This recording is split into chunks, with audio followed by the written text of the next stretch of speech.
Hoje eu vou falar com você sobre hábitos ruins que a gente propaga, que a gente incentiva nas outras pessoas. A neurociência revela que 95% das ações de uma pessoa acima dos 35 anos são comandadas pelo nosso subconsciente, ou seja, elas estão programadas na nossa mente, são ações automáticas. E como é que essas ações entraram lá, né? Como é que elas foram programadas? A gente é reflexo dos nossos hábitos. Então, o que você faz todo dia, ele acaba criando a sua realidade. O seu subconsciente, na verdade, funciona como um arquivo gigante. Ele é como um computador que vai arquivando as informações, as programações, e em cima disso ele vai criando padrões de comportamentos que você segue automaticamente para economizar energia e alcançar os objetivos que você tem. E o que acontece? À medida que a gente acredita em algo, que a gente aprende uma nova habilidade, como por exemplo tocar violão, aprender a dirigir o carro, andar de moto, andar de bicicleta, ou qualquer outra coisa que você for aprender, inclusive fazer anúncios no Facebook, você vai criando conexões neurais que fazem com que você haja de forma automática para que o seu cérebro tome decisões mais rápidas e assim economize mais energia. Até aí tudo bem, não é mesmo? Só que o que acontece?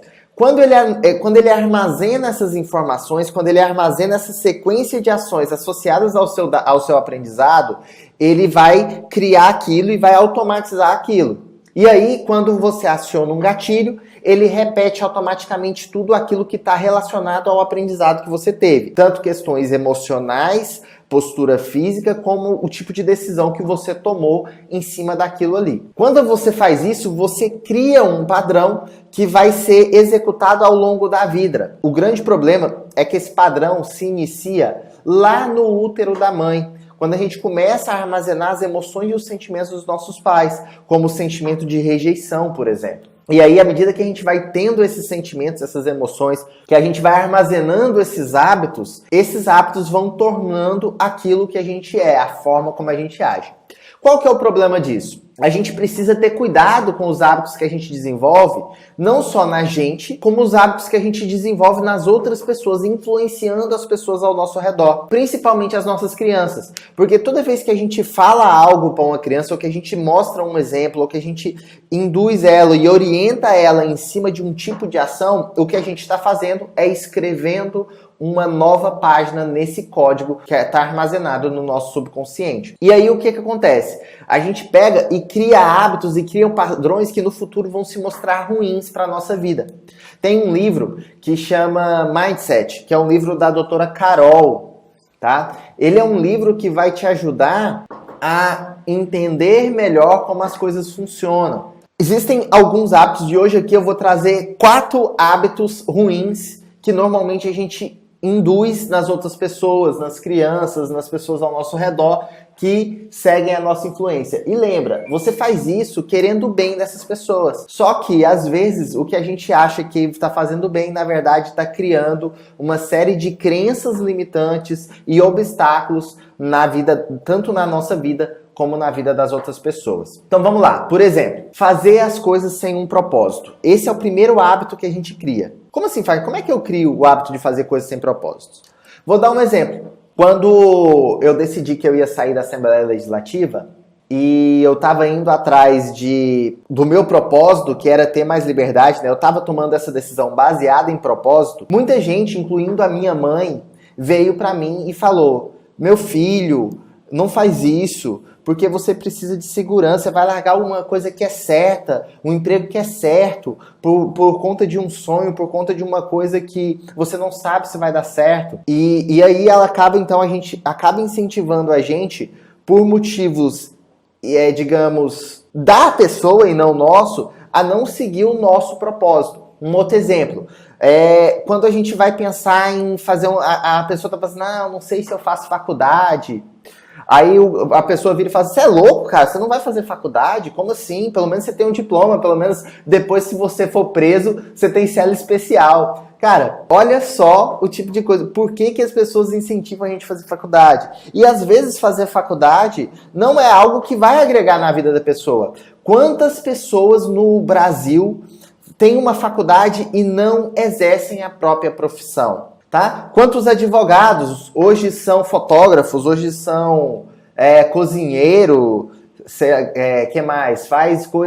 Trabalha como vendedor, ou seja, fazer uma faculdade para aquela pessoa não era a melhor opção. Então, quando a gente faz alguma coisa sem propósito, quando a gente não tem um objetivo naquilo e a gente incentiva a pessoa a fazer só porque todo mundo faz, o que a gente está instalando é o hábito de não pensar nas consequências das nossas decisões. Então, quando eu decido arrumar um emprego só pelo dinheiro e não com um objetivo específico, o que eu estou fazendo, eu estou acostumando a tomar decisões por impulso. Eu estou acostumando a tomar decisões simplesmente porque as outras pessoas falam que deve ser daquele jeito. E aí eu não sigo o que eu quero para minha vida. Eu sigo o que a manada faz. Então toda vez que você incentiva alguém a fazer algo sem essa pessoa ter um objetivo claro e específico em cima daquilo que ela está fazendo, o que você está criando é um padrão comportamental do Zeca Pagodinho, do deixa a vida me levar. Entendeu? Então, a gente tem que sempre que uma pessoa fala assim, eu tô pensando em fazer isso, mas eu não sei se eu faço, não é incentivar a pessoa a fazer, é perguntar, tá, por que você poderia querer fazer isso? Ou como isso ia te levar para o seu propósito de vida, para aquilo que você quer alcançar na sua vida. Ah, Fagner, mas eu não sei o que eu quero alcançar na minha vida. Mais um motivo para você parar e pensar se isso que você está querendo fazer vai te levar para o que você quer. Vou dar um outro exemplo. Quando eu fui trabalhar com marketing multinível, muita gente me criticou. Tá? Porque eu era servidor da Assembleia, eu estava empreendendo no mercado digital e eu decidi entrar para uma empresa de marketing multinível. E normalmente as pessoas, quando entram para uma empresa de marketing multinível, elas entram sobre o caráter, sobre a expectativa, sobre a ilusão de que vão ganhar muito dinheiro, que vão ficar ricas, milionárias e nunca mais trabalhar na vida. Eu entrei para o multinível com um propósito claro e objetivo. Eu sabia exatamente o que eu estava fazendo lá. Eu queria aprender como eles faziam para vender. Era isso que eu queria. O meu propósito era aprender os gatilhos mentais que eles utilizavam, a forma como eles utilizavam para convencer as pessoas a entrar no negócio. Esse era o meu grande objetivo. Então eu estava ali com um propósito. Não importava se eu ia ganhar dinheiro ou não. Não importava se eu ia ter sucesso no multinível ou não. Claro que importava porque eu queria aprender. E o significado de eu aprender é que eu tivesse o sucesso.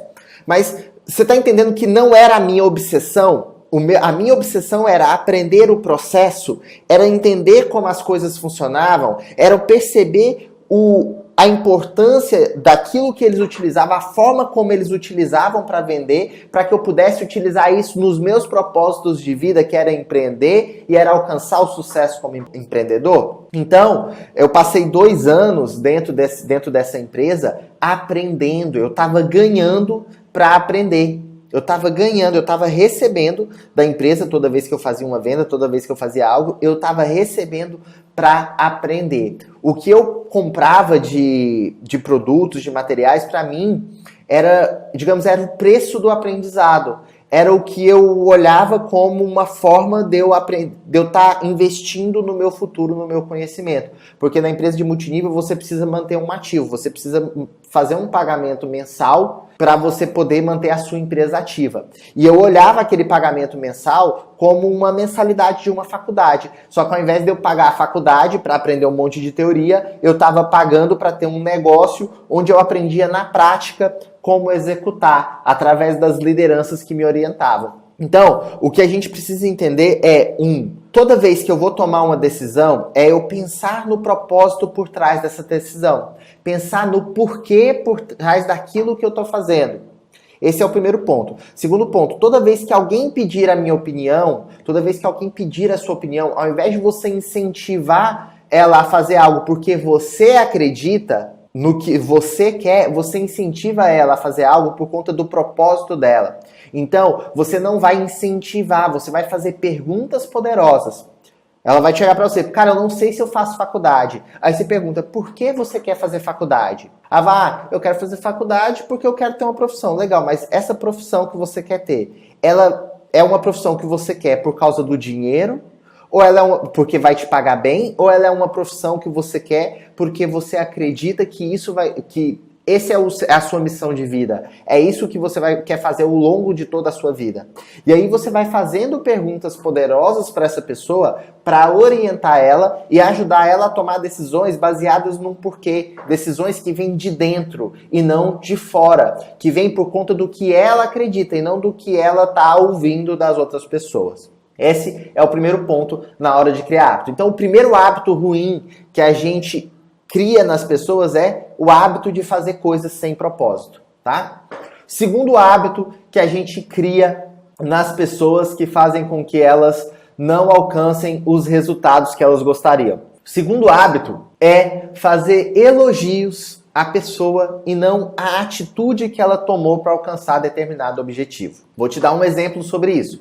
Toda vez que a gente elogia alguém pelo que ele é e não pela atitude que ele tomou, o que a gente está fazendo é criando um padrão de que as coisas vão acontecer independente do que eu faça. Vou dar um exemplo. A criança vai lá, estuda, faz exercício, presta atenção na aula e tira nota 10. Aí ela chega toda feliz para você, como pai, e fala: pai, mãe, tirei 10. O que você faz? Ao invés de você elogiar ela pelo esforço dela, por ela ter estudado, por ela ter feito os exercícios, por ela ter prestado atenção na aula, você fala para ela: nossa, que bom, tá vendo como você é inteligente? E quando você fala para ela: tá vendo como você é inteligente? O que você tá dizendo para ela é: você conquista as coisas porque você é o que é e não porque você se esforça para conquistar. E aí você cria nela um padrão de não querer correr o risco de mostrar que ela não é tão inteligente assim. Porque o que acontece? Nós nunca acreditamos que nós somos tão bons quando as outras pessoas falam que nós somos. O nosso autocrítico é muito forte. Então essa criança, ela cresce acreditando que ela é inteligente e aí ela não quer se esforçar porque ela é inteligente. Isso aconteceu comigo, tá, galera? Inclusive. Os meus pais, sempre que eu chegava com uma nota boa, eles, pra incentivar, falavam assim: nossa, como você é inteligente. Eu tenho até um boné, a Thaís, nossa, ela até me deu outro boné de presente, um boné que eu tinha de criança, que meu pai me deu, era Fagner the Best, ou seja, Fagner o melhor. Ou seja, de forma a sustentar a nossa autoestima, os nossos pais da geração boomer, né, que é a geração que teve uma explosão populacional, a geração dos meus pais, provavelmente de alguns de vocês aqui, como tinham pais muito rígidos e que só cobravam, só criticavam, eles inverteram o processo. Então eles só queriam elogiar, eles só queriam incentivar a criança elogiando para criar uma autoestima. Só que o que acontece? A partir do momento que você elogia de forma vazia, elogia a pessoa e não a atitude, o que você está construindo é um padrão de não correr riscos. O que você mostra para a criança é que ela não deve correr risco, que ela não deve buscar o aprendizado, que ela vai conquistar as coisas por conta do que ela é e não do que ela faz. E aí você acaba criando frustrações na vida dessa criança, na hora que ela vai entrar para o mercado de trabalho e ela vai ver que se ela não se esforçar, ela não vai ter os resultados que ela gostaria. E aí muitas vezes você cria padrões onde as pessoas tentam se proteger a todo momento para que não sejam desmascaradas daquela máscara que ela criou de que eu sou inteligente, de que eu consigo as coisas porque eu sou bom, porque isso ou aquilo, porque eu sou bonito. E aí você, ao invés de incentivar, de ajudar essa pessoa, essa criança, você acaba atrapalhando. Então, mas Fagner, então como é que eu faço para elogiar e para incentivar e elevar a autoestima de uma criança? Segundo o livro da Carol, o Mindset, ele fala que você desenvolver um mindset de crescimento, que é o que você faz quando você elogia a atitude e não a pessoa. Quando você elogia a pessoa, você cria um mindset fixo. Quando você elogia a atitude, você cria um mindset de crescimento. E como é que você faz? Você faz da seguinte forma: a criança tirou nota boa. Você pega e fala: nossa, tá vendo? Quando você se esforça, quando você estuda, quando você faz os exercícios, a consequência é que você tira 10. E aí a criança entende. Ela pega gosto por aprender. Ela aprende que aprendendo, que se esforçando, ela consegue aquilo que ela quiser. E aí você pega, por exemplo, aí ela pega, se esforça ela quer, por exemplo, participar de uma competição. E aí ela se esforça, treina, só que na hora da competição ela pega e perde. O que você vai fazer? Você vai passar a mão na cabeça dessa criança e falar assim, é assim mesmo, meu filho. O juiz roubou, ou você deu o seu melhor, paciência, e vai aliviar a culpa dela, ou você vai chegar para ela e falar assim, ó, meu filho, tá vendo? Você se esforçou realmente, mas aquela outra criança, aquela pessoa que ganhou de você, se esforçou mais que você, treinou mais que você, ou ela foi mais competente na hora de fazer o que precisava ser feito, por mais que você tenha se esforçado. Então o que você tem que aprender agora nem sempre na vida a gente vai conseguir ganhar. O que você tem que fazer é aprender com os erros, aprender com o que você errou aqui nessa competição, ou o que essa criança fez de diferente, aprender com ela, treinar novamente, aprender coisas novas e superar na próxima vez. Tentar na próxima vez alcançar o seu objetivo, fazendo mais do que essa outra criança, aprendendo mais do que o que ela aprendeu, trabalhando de forma mais inteligente do que o que você trabalhou. Ou seja, você vai mostrar para essa criança que ela é responsável pelo resultado dela e que nem sempre só se esforçar vai ser suficiente, que ela precisa agir de forma a aprender com os erros, que é assim que ela vai crescer. Se não deu dessa vez, na próxima ela vai se esforçar mais, ela vai aprender habilidades novas para que ela conquiste o objetivo. E aí tem aqueles pais que são justamente o oposto, né? A criança chega, tira 10 e ao invés dele falar assim, nossa, parabéns, você se esforçou e tudo, fala assim, não fez mais do que sua obrigação. Minha mãe tinha essas duas. Minha mãe, além de elogiar a inteligência, ela ainda falava que não fez mais que sua obrigação. E aí o que acontece? O que cria na criança é um sentimento de que eu não sou amado, que eu não sou querido. E aí ela acaba deixando de se esforçar. Porque ela fala assim, minha mãe só me reconhece quando... minha mãe nunca me reconhece, minha mãe não me ama, meu pai não me ama. E aí ela vai criando esse sentimento de precisar fazer cada vez mais para ela poder se sentir amada, se sentir querida e querer fazer as coisas da melhor forma, querer alcançar os resultados possíveis da nossa vida. Então, a gente já falou de 3 hábitos aqui. O hábito de fazer as coisas sem propósito, o hábito de elogiar as pessoas e não a atitude, e o hábito de aliviar a culpa. Eu vou te dar mais um exemplo de hábito de aliviar a culpa. Por exemplo, a pessoa chega, tá trabalhando e tudo, não se esforça, faz só o que é pedido, faz o mínimo possível ali para manter o salário dela. Aí ela é mandada embora. Tá? Fala que vai ter um corte de custos e ela é mandada embora. O que acontece? Normalmente, a gente, para aliviar essa pessoa, aquele sofrimento, a gente passa a mão na cabeça e fala, fica tranquilo, isso aconteceu por causa da crise, você não tem culpa, isso aconteceu porque o seu chefe é um sacana, ou a empresa está quebrando. A culpa, a responsabilidade, a gente sempre tenta tirar a responsabilidade da pessoa. Então, quando você alivia a culpa, quando você fala que a culpa é da empresa, do governo, do vizinho ou de qualquer outra pessoa, o que você está criando é um padrão de vitimismo. O que você está criando naquela criança que foi para a escola e tirou nota ruim e você passou a mão na cabeça falando que foi o professor que não soube ensinar, ou falando para ela que a culpa não é sua, que a culpa não é dela, é a escola que é muito exigente. O que você está fazendo é aliviando, é tirando a responsabilidade do sucesso das mãos dessa pessoa. E aí você cria um padrão. Lembra que a gente cria hábitos em cima daquilo que a gente aprende? Então, o que você cria é o hábito de vitimismo. É o hábito da pessoa não se responsabilizar pelos seus próprios resultados. Então, toda vez que você cria esses padrões, que você induz esses padrões, e a gente faz isso querendo ajudar, galera. A gente alivia a culpa querendo ajudar. A gente elogia a pessoa querendo ajudar, querendo desenvolver autoestima. A gente faz as coisas sem propósito, incentiva ela a fazer as coisas sem propósito, querendo ajudar. tá? Querendo o melhor para ela. Só que o que acontece? O que a gente está criando é um padrão de fracasso. O que a gente está criando é uma pessoa medíocre. E nós não queremos que nós e as pessoas à nossa volta sejamos medíocres. Então a gente precisa mudar esses hábitos, a gente precisa ficar atento para esses comportamentos automáticos e começar a corrigir esses comportamentos automáticos. Quarto e último hábito que eu quero trazer aqui hoje para você é o hábito de desencorajar um hábito saudável.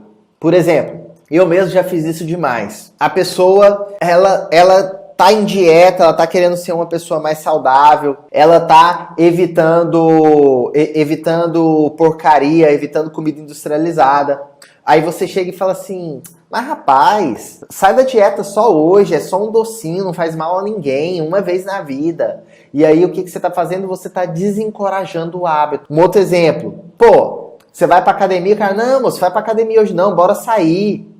Você vai malhar pra quê? Faço muito isso, inclusive eu tenho que me policiar com isso, né? Eu tô ficando presente pra isso. Eu não sou perfeito, tá, galera? Eu também faço esse tipo de coisa, só que ao tempo inteiro me policiar. Ser espiritualizado, se desenvolver, não é você acertar sempre, mas é você estar sempre presente pros seus erros e corrigir o quanto antes. Então, por exemplo, eu acabei de perceber, às vezes eu faço isso com meu cunhado. Não, moço, para de malhar, você malha demais. Você vai morar na academia, você vai malhar a sua vida inteira, e aí você acaba desencorajando um hábito, você acaba criando um padrão na pessoa de desencorajar hábitos positivos. Você acaba enfraquecendo a força de vontade dessa pessoa. Um outro exemplo, cara, compra isso pra você, a pessoa tá ali, né, tá no shopping, e ela tá guardando dinheiro pra uma viagem, pra uma coisa que ela quer, e aí ela viu um negócio que ela queria, mas nem é tão importante assim, e você fica, não, moço, vai, compra pra você merece, que custa uma vez na vida, e não sei o que, e aí você, o que você tá fazendo? Novamente, você está incentivando um hábito ruim e está desencorajando um hábito bom na vida dessa pessoa. Faz sentido, pessoal? Estão conseguindo acompanhar aqui o raciocínio? Resumindo então, quais são os hábitos que a gente propaga, os hábitos ruins que a gente propaga nas outras pessoas? O hábito de fazer coisas sem propósitos, o hábito de elogiar pessoas e não atitude, o hábito de desencorajar o hábito e o hábito de aliviar a culpa. Então, toda vez que você elogia a pessoa e não a atitude, toda vez que você desencoraja um hábito, toda vez que você alivia a culpa da pessoa, toda vez que você faz algo sem propósito, o que você está fazendo é criando cultura medíocre nas pessoas que você mais ama, nas pessoas que você quer bem, nas pessoas que você quer que estejam com você. Espero que vocês tenham gostado da live de hoje. O objetivo era te ajudar a criar um mundo melhor junto comigo. Um grande abraço.